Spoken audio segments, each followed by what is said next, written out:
Bonjour, donc mon nom est David Bélanger, je suis chargé de cours à l'UQAM et chercheur postdoctoral à l'Université de Montréal et je suis donc ici en ce moment pour vous présenter mon ouvrage, donc appelé à comparaître la littérature dans la fiction québécoise du 21e siècle.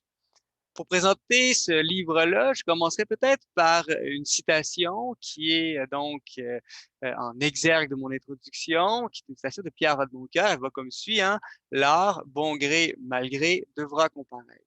Vous le devinez donc, le titre de mon ouvrage a été emprunté à cette phrase de Vadeboncœur. Mais au-delà de cette inspiration, ce que j'aimerais donc mettre de l'avant pour présenter mon ouvrage, c'est peut-être quel phénomène, hein, recouvre une phrase comme celle-ci. Le phénomène, je dirais, c'est celui donc d'une perte, une grande perte qui a frappé la littérature, 2 pertes, disons, successives, au 20e siècle. Et la 1re est liée à ce qu'un chercheur comme Dominique Megnaud nomme l'ère post-littéraire, hein, notre postmodernité. Et ça consiste un peu à ne plus reconnaître de valeur mystique ou sacrée à la littérature.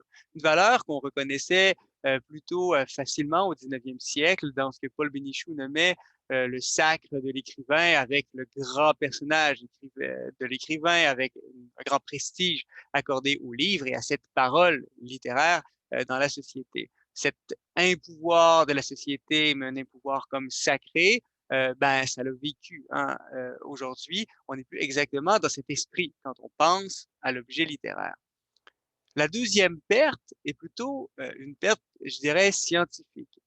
Dans les années 1950-1960, il y avait une forme d'évidence qui se construisait autour de la littérature comme objet épistémique, hein, comme objet de savoir, comme objet d'analyse.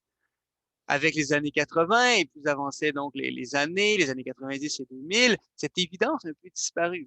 Alors qu'on parlait à une certaine époque de la littérarité, hein, ce concept qui voulait reconnaître ce qui est littéraire avec certaines formes de règles qui permettaient d'encadrer la littérature et peut-être même de la mettre en parenthèse du reste du monde.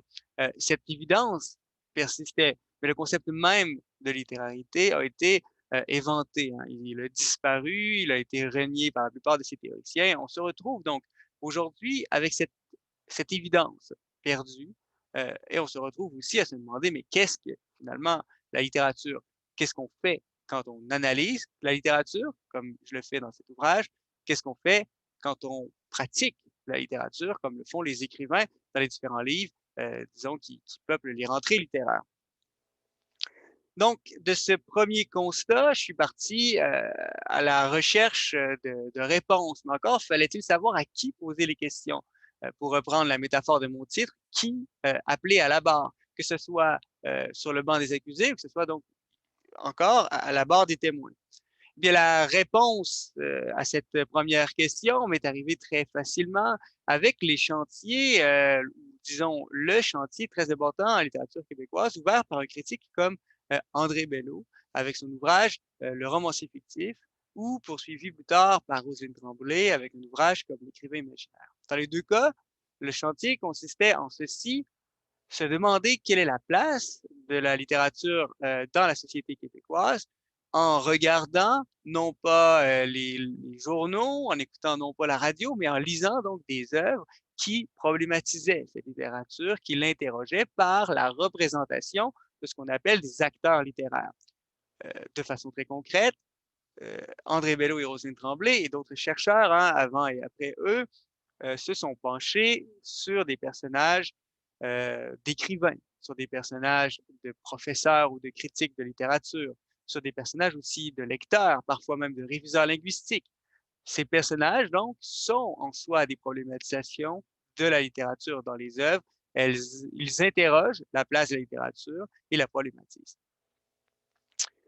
Euh, Ainsi exprimé, vous aurez l'impression sans doute que mon projet est un peu théorique et vous n'aurez pas tort. Les questions que je pose sont larges et appellent donc des théories larges, allant parfois de la philosophie à l'anthropologie, mais en passant constamment par ce grand ami que sont les études littéraires.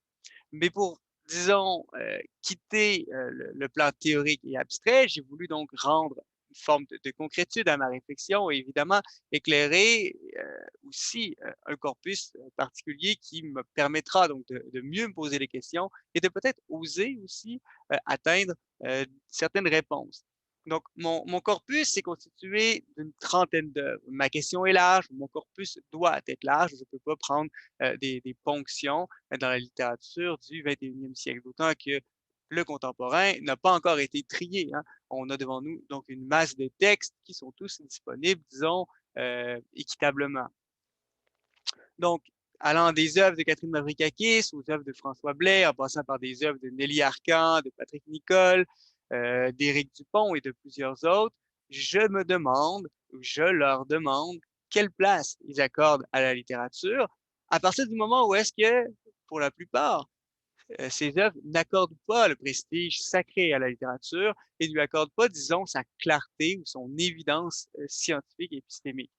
Donc, à partir du moment où est-ce que ces œuvres parlent depuis ces ruines, hein, les ruines qu'on utilise souvent comme métaphore pour qualifier notre postmodernité, ben, elles me semblaient tout à fait pertinentes pour répondre donc à mes interrogations.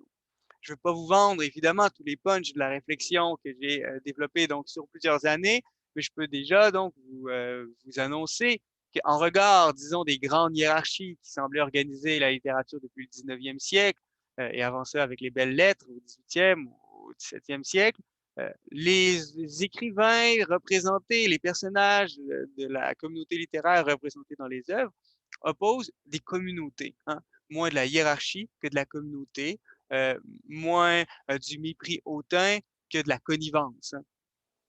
Ça, c'est d'une part, mais d'autre part, à toutes les grandes règles qui définissent clairement les objets de savoir, on voudra constamment opposer des usages beaucoup plus libres, beaucoup plus pragmatiques, des usages du langage, des usages de l'écriture, des usages de l'imagination.